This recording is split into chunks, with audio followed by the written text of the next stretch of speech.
Hello, this is Matthew Robert Payne, and this is chapter 46 in He's Redeeming Love, and this is called Normal Life Adjustment.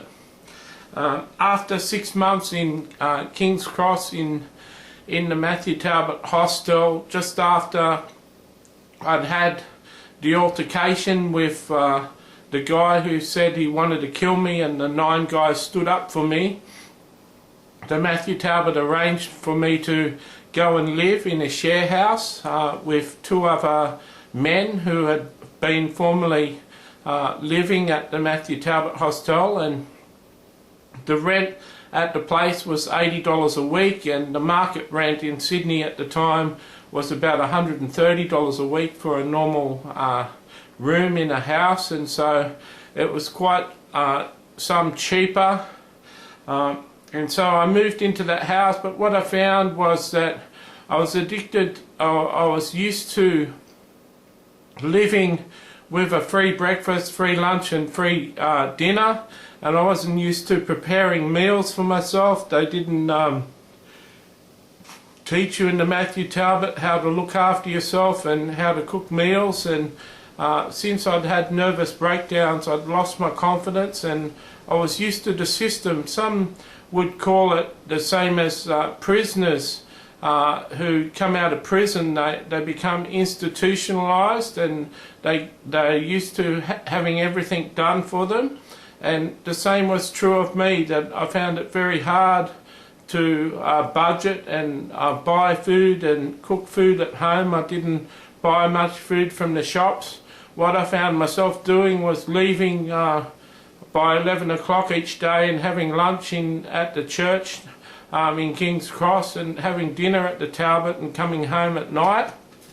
So even though I was living outside, away from King's Cross, I was still a resident of King's Cross. I was still in King's Cross every day, and during those days I spent time with John, where he was dealing his marijuana, and I still mixed with Michael and Tama, and still spent time with them. Michael, who was homeless at the time, came home to stay with me for a few weeks and stayed in my bedroom at night rather than living on the streets, and used to go back to King's Cross each day to deal the marijuana.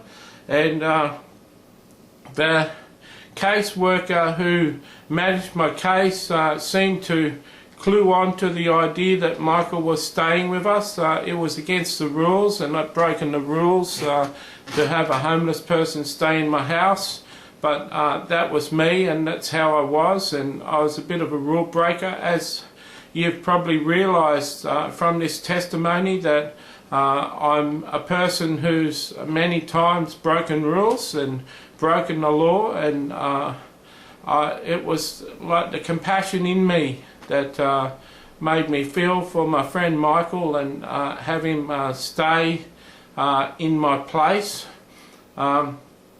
Michael shared a lot of his money with other people, and gave people deals of marijuana for free, and looked after his friends. So he never really had a place. He never had a unit to live in. He lived out on the streets, and so I felt sorry for him, and so when I got a place, I stayed there.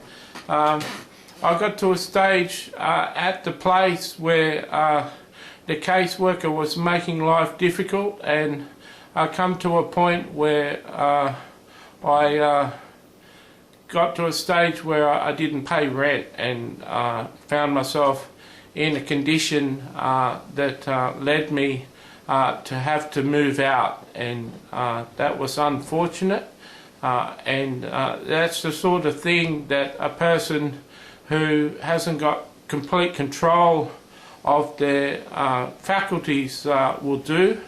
Around about the time, just before I moved out of the Talbot, around about this time,